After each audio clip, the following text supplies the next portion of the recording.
Yey, paren todo. Muy buenas tardes, una semana más. Gracias y bienvenidos a este programa. Estoy muy contento, muy congratulado, pero sobre todo muy agradecido. Porque la persona que está con nosotros esta tarde es una persona que tiene tanto que contarnos en diferentes ámbitos, pero también conoceremos un poquito también de esa parte humana que sin duda alguna ustedes también quieren saber con ustedes y con nosotros. José Antonio Molina Farro, economista de profesión y un buen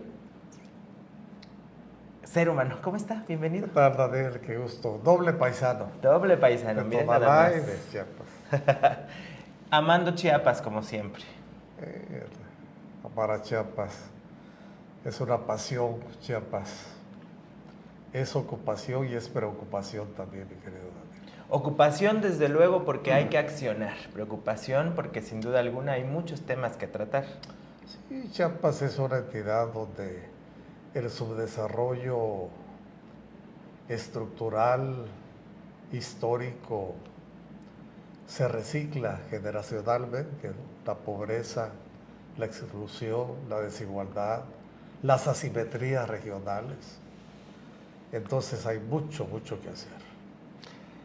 Y justo esa pasión es lo que lo ha llevado a tener cargos importantes. Sí. Debes abrazar con mucha pasión tu profesión, porque si no te apasiona lo que haces, no te apasiona la vida, Daniel. Entonces hay que creer en lo que estás haciendo y que estás abonando, aunque sea en una circunstancia menor en el ámbito de tu responsabilidad, en beneficio de los que tanto lo necesitan, sobre todo en esta entidad tan rezagada, como te digo, históricamente.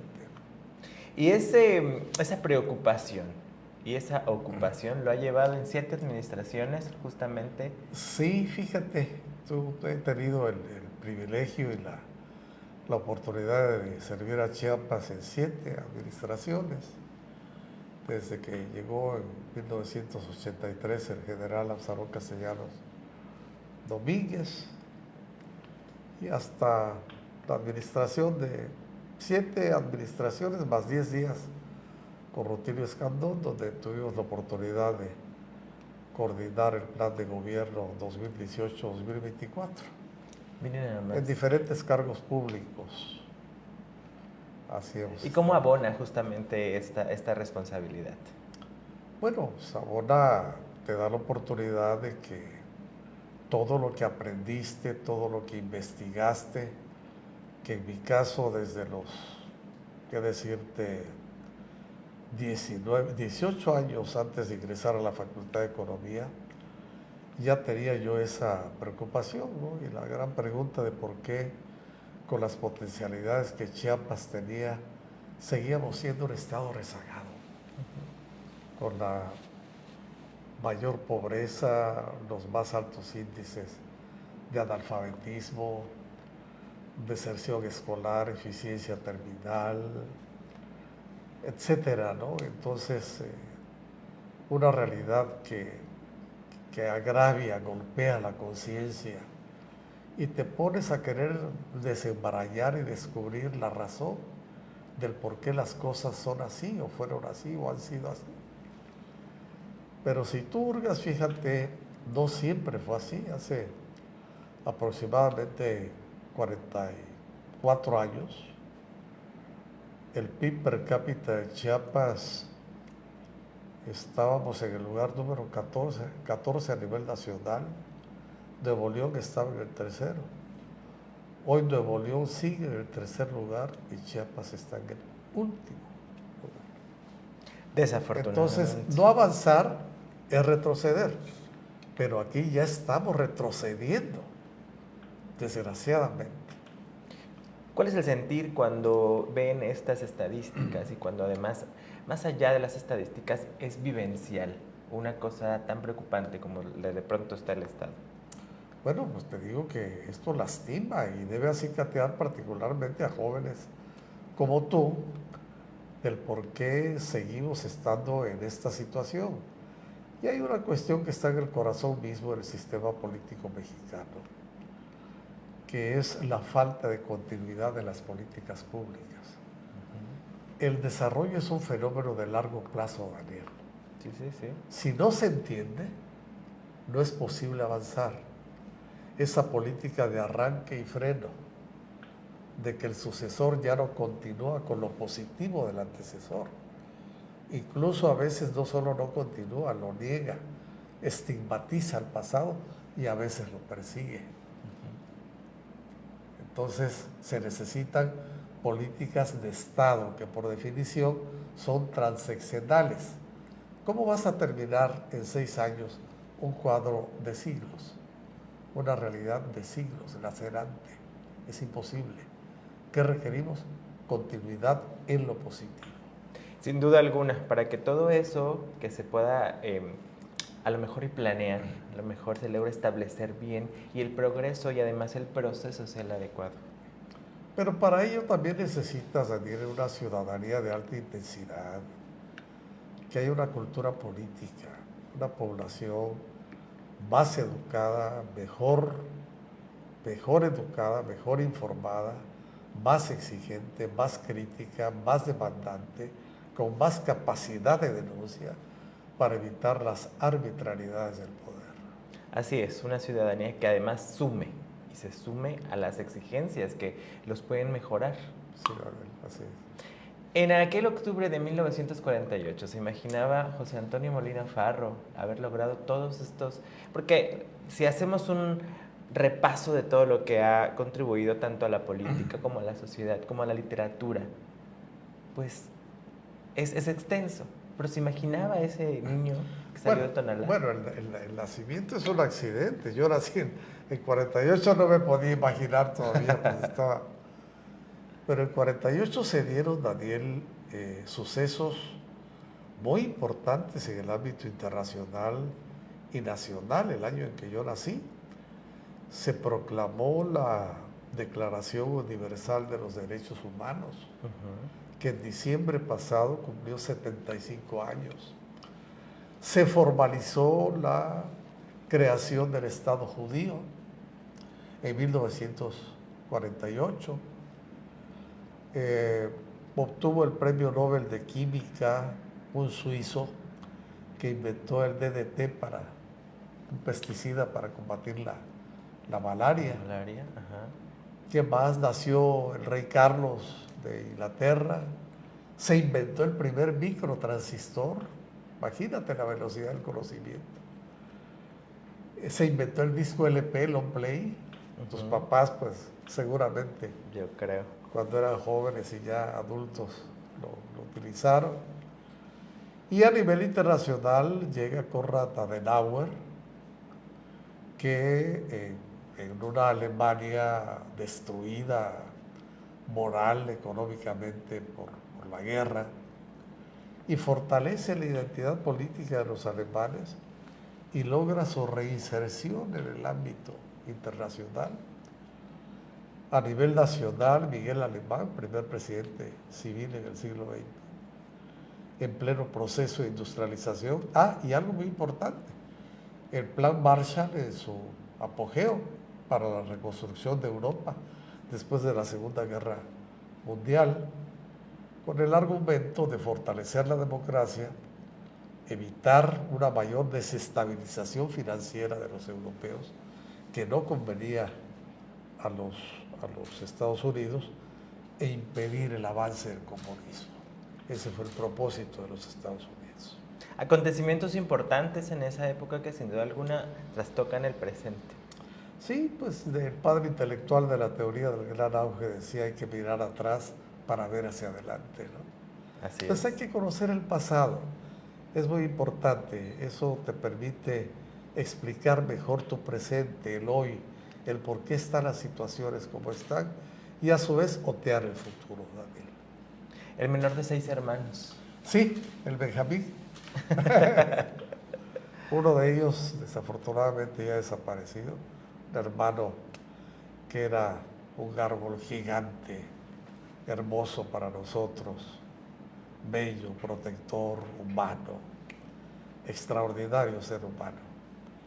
Pues se nos fue muy pronto, desgraciadamente, ¿no? Y quedamos 4, 5, conmigo, 4 mujeres y tu servidor. ¿Cómo recuerda esa infancia? Feliz, con unos padres muy amorosos, hermosos, responsables, construidos en la cultura del esfuerzo, la perseverancia, en valores, principios. Era un tonalá bello, ¿no? Precioso. Muy distinto al de hoy, pero sí muy solidaria la gente, muy tranquilo, muy en paz. Pero la infancia muy feliz definitivamente, con excelentes maestros, fíjate. Tuve la oportunidad de estudiar en una escuela primaria privada primero, después en una escuela primaria federal, la José María Cáceres, con profesores que hacían del magisterio o de la enseñanza un apostolado. Maestros espléndidos que siguen aquí en el corazón, porque nos dieron a nuestra generación una gran educación básica, siempre con un sentido humanístico, siempre, invariablemente. ¿Se imaginaba José Antonio Molina Farro lograr todos estos reconocimientos, todos estas responsabilidades que llegaron con el paso del tiempo y con la preparación, desde luego? ¿Se imaginaba volver a tocar eso? Las cosas, Daniel, se van dando, se van construyendo en la vida. La vida es, como te digo, te decía antes, es esfuerzo, es entrega, es pasión, es sacrificio, es renuncia, pero también el azar es muy importante. Tiene un papel que está siempre ahí presente. Pero mucho lo vas construyendo, lo vas haciendo. Y sí, por supuesto, desde adolescente, desde que leí, recuerdo mi primer editorial en Excelsior, en aquel Excelsior, de Froilán López Narváez, lo recuerdo muy bien.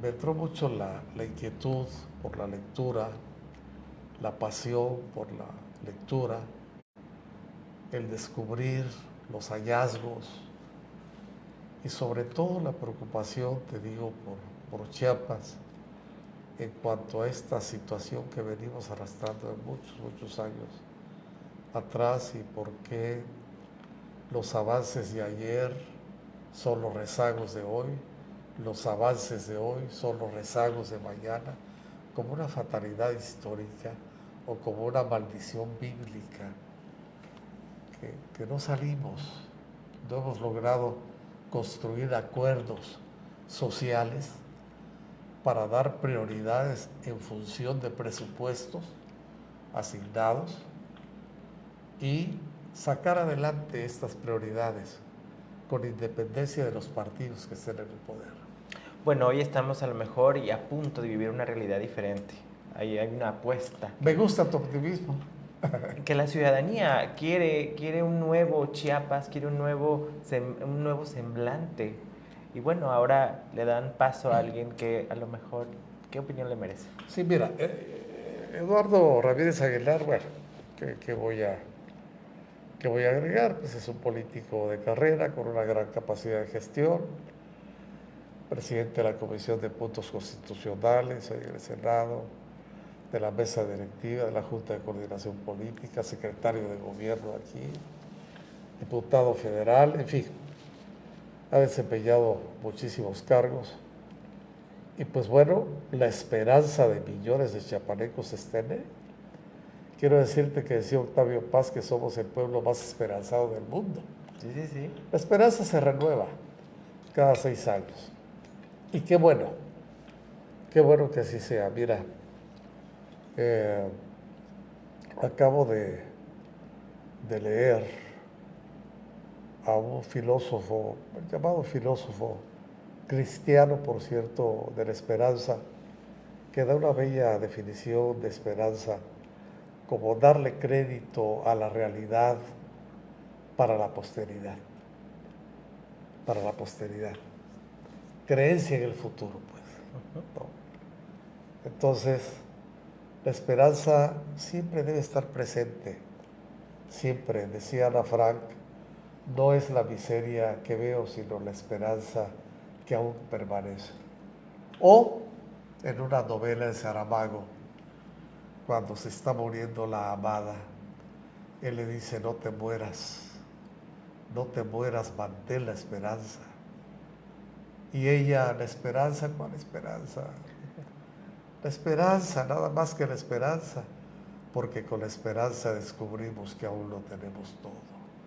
O en mi caso, el optimismo. El optimismo. Bueno, decía Wilde que el pesimismo es un optimismo bien informado. Así es. Entre tantas actividades y responsabilidades, ¿cómo pudo retomar o poder amalgamar con alguna persona, en este caso con su esposa? Bueno, y es de Todalá, yo le llevo 6 años de edad.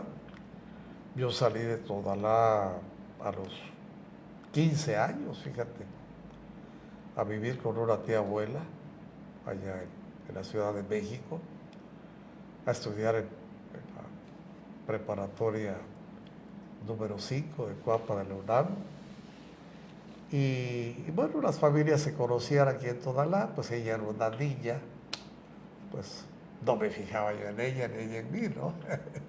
Por supuesto, conocí a sus papás, maravillosos padres, y nos conocimos en México, y ahí se inició el idilio, el noviazgo primero, y luego pues la boda, ¿no? Y en 1980. A la fecha. A la fecha, hasta la fecha. Qué sí. Bueno. No sé cómo me ha aguantado, pero pues, bueno. Y hoy también eso es producto de... Hoy es abuelo también. Sí, cómo no. Afortunadamente, dos bebés. Sí, por cierto, claro que sí, te cambia la vida, ¿no? Los nietos. ¿Disfruta la vida? Sí, cómo no. Sí, he aprendido, claro que sí, a vivir el aquí, el ahora. No te digo sin preocupaciones, porque siempre las hay, pero el disfrute existe, ¿no? Existe. Y sí, hay que saber vivirla. Creo que te comenté en alguna ocasión una frase de Séneca, no es breve la vida, largo es en el hombre el descuido del tiempo. Oh, sí, que fue hace un momento, que eso me puso a repensar. Es exactamente. O la que decía el epitafio de Benjamín Disraeli, el Churchill del siglo XIX, la vida es demasiado corta para ser pequeña. Y precisamente hablando de la vida, ¿qué es lo que le falta a José Antonio Molina Farro? Bueno, pues yo te digo y te repito y te reitero, pues a mi edad tengo más pasado que futuro. No estoy más que para transmitir mi experiencia, lo mucho, lo poco que he aprendido en la vida, pero hay algo que me entusiasma y que lo repito y lo traigo como dogma: educación, educación y más educación. En un mundo, Daniel, que no reconoce fronteras geográficas sino culturales, la educación es el epicentro del progreso humano. La educación de excelencia define el destino de los pueblos.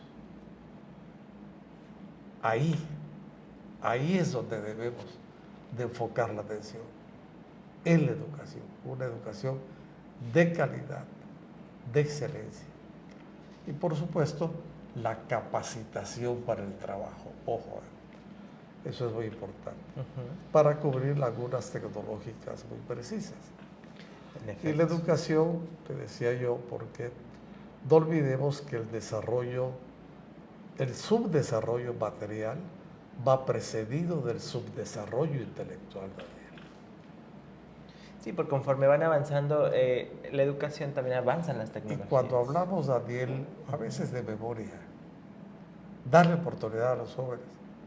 Sí, darle oportunidad, pero hay que fortalecer capacidades para ampliar oportunidades. Desde luego. Si no lo haces, pues no puedes salir. todo es verborrea, como cuando decimos construir ciudadanía. Cuando alguien te diga construir ciudadanía, pregúntales, ¿qué tienes por ciudadanía? Llegar a los 18 años de edad y poner tu voto en las urnas. ¿Qué es ciudadanía? ¿Y qué te van a contestar? Yo estoy seguro que muchos no sabrán contestarte que ser ciudadano es tener conciencia de los derechos y deberes que impone el vivir en una sociedad democrática, Daniel. Si en este momento hubiera una fórmula, ¿cuál sería la que... ¿Fórmula para qué? Para poder transformar o cambiar Te lo estoy la diciendo, educación. La educación es la vía, es la puerta ancha del progreso. La educación, Daniel, es, te lo voy a definir de esta forma, un derecho habilitante, condición sine qua non para que tú conozcas todos los demás derechos y deberes. ¿Qué te desea imponer vivir en una sociedad democrática? Si no, ¿cómo? ¿Cómo se puede liberar al esclavo si no sabe que lo es? Exacto. ¿Cómo puede exigir además sus derechos? Por Dios. ¿Y cómo procesar tantísima información? ¿Y cómo poder distinguir, ¿no?, la llamada infodemia, la desinformación? Lo que es cierto, lo que no es cierto, lo que es válido, lo que no es válido, lo que es verdadero o no es verdadero, ¿no? Tener una propia opinión de las cosas. Si no está entrenada tu mente para ello. Ahorita, mira, los analfabetos de hoy no son los que no saben leer y escribir, son los que no son capaces de aprender, desaprender y volver a aprender. Esa es la velocidad del conocimiento, Daniel. Sí. Lo que estudiaste hace 5 años hoy ya no es válido muchas veces. Exacto, hay que actualizarse. Permanentemente. Suena trillado, y hace ratito lo comentábamos, las nuevas generaciones, le damos oportunidad a las nuevas generaciones, pero a lo mejor tampoco hay tanto interés de esas nuevas generaciones. Yo creo que sí. Discrepo, Daniel, de ti. Yo pienso que hay un reduccionismo conceptual y operativo de lo que significa ser joven. Hay que poner a los jóvenes en el centro de la agenda nacional. Entenderlos, comprender sus códigos. Hay una especie de nihilismo existencial, le llamo yo. Pero nosotros los hemos empujado a ello. ¿Sabes por qué? ¿Qué le significa la escuela a un joven hoy día? Un mero requisito, quizá. La escuela los estudios no tienen valor de cambio. No te sirve para el ascenso social, para mejorar tus condiciones de vida, para mejorar los ingresos para la familia, para ti mismo, pues, para desarrollarte personalmente, familiarmente. Entonces, se han convertido muchos de ellos, desgraciadamente, en ejército de reserva de la delincuencia, hay que decirlo. ¿Por qué? Porque no hemos sabido aprovechar esa fuerza de trabajo. Ese es un drama, es el drama que tenemos en el país. El desempleo, esta franja de jóvenes de 18 a 29 años, es 3 veces mayor que en población adulta. El subempleo y la informalidad. Y pregúntame los salarios que están ganando. Pero esa es responsabilidad nuestra, y yo me incluyo. Es nuestra. Mira, te voy a dar un concepto. Se le llama razón de dependencia demográfica. Dicho de otra forma, el mono demográfico. Lo tienen todos los países, son ciclos que se presentan en los países. Bien. ¿Qué te mide esto? La relación entre población en edad de trabajar y población dependiente.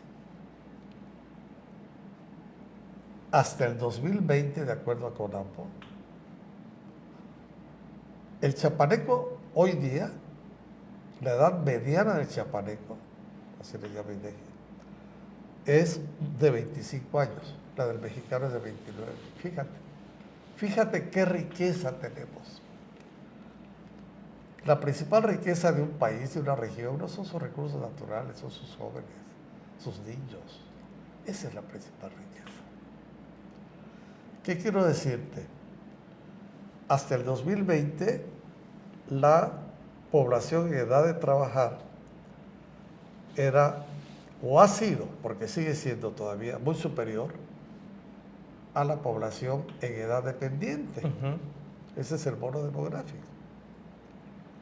Pero a partir del 2020, esta razón de dependencia demográfica alcanzó su tasa más baja, donde está empezando gradualmente, ciertamente, a crecer la población dependiente, los que no trabajan, en detrimento de la población en edad de trabajar. Son siglos. Entonces, este bono demográfico inevitablemente se va a convertir en pagaré demográfico, con una población más temprano que tarde, ojalá sea más tarde que temprano, en una edad en pleno proceso de envejecimiento. Así es. El drama es ese. ¿Qué está ocurriendo con el trabajo de los jóvenes, de nuestros jóvenes hoy día? En muchas partes del mundo aprovechan extraordinariamente. En Singapur ahorita tienen problemas, están importando mano de obra joven. Dada esa experiencia, sin duda alguna, hay muchos consejos que habría que darles a las nuevas generaciones o a estas generaciones. ¿Cuál sería una de ellas? Bueno, yo como Chaplin decía que él no daba consejos solo en 2 ocasiones. Solo que te los piden o cuando está en peligro la vida de alguien. No, lo que yo recomendaría, digamos, o aconsejaría, estudiar. Esa es la vía, esa es la salida. El estudio, la educación es la clave de la libertad. ¿Qué decía Gabino Barreda? Gabino Barreda fue director de la Escuela Nacional Preparatoria con Benito Juárez. Y decía que la ignorancia es la principal rémora que impide la emancipación y el engrandecimiento de la patria. La ignorancia hace a quien la padece víctima y victimario de sí mismo. Así es, a un ser humano que no va a encontrar la salida. Así es, Daniel. Entonces, no hay otra vía. Y te insisto y te repito, tenlo como dogma. Así. Educación.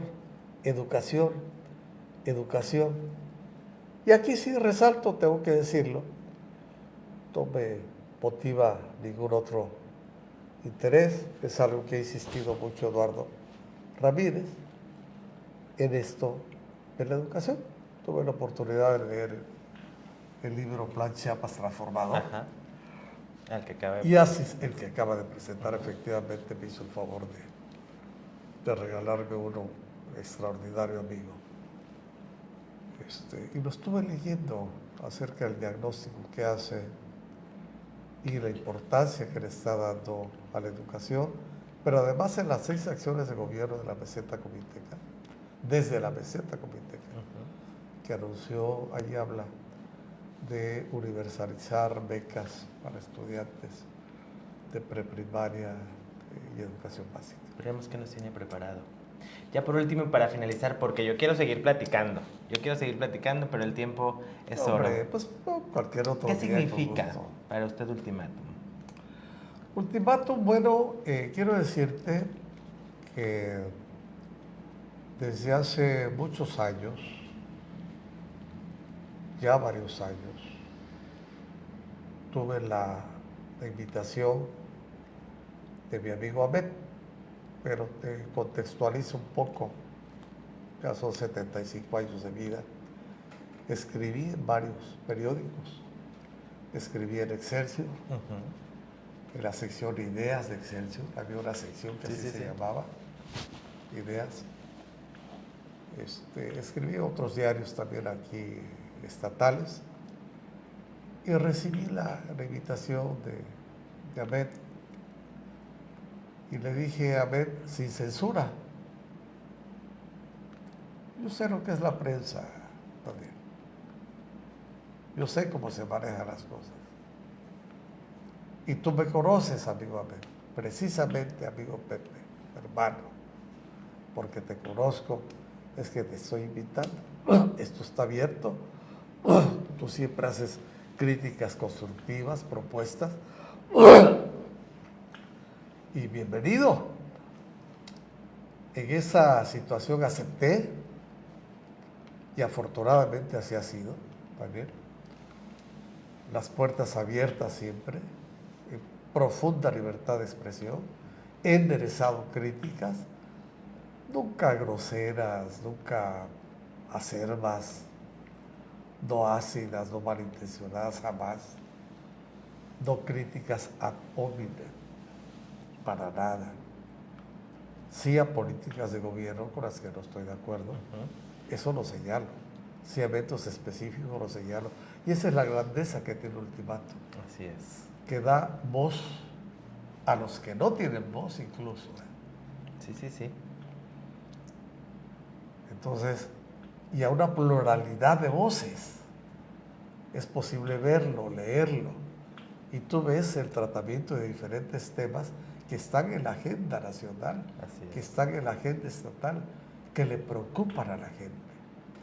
Y bueno, pues tiene compromiso con la verdad, como dice su lema.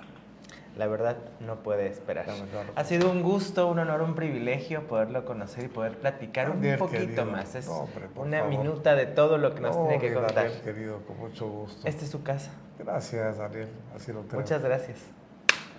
Gracias a ti, Daniel. Ustedes y yo nos vemos el viernes a las 6 de la tarde con un invitado más de esta casa editorial. Yo soy Daniel Aceituno y así me encuentran en todas y cada una de mis redes sociales. Que tengan un feliz inicio de semana, pásensela muy bien, abracen a los suyos, vamos a leer, tomen mucha agüita y nos vemos el viernes. Adiós.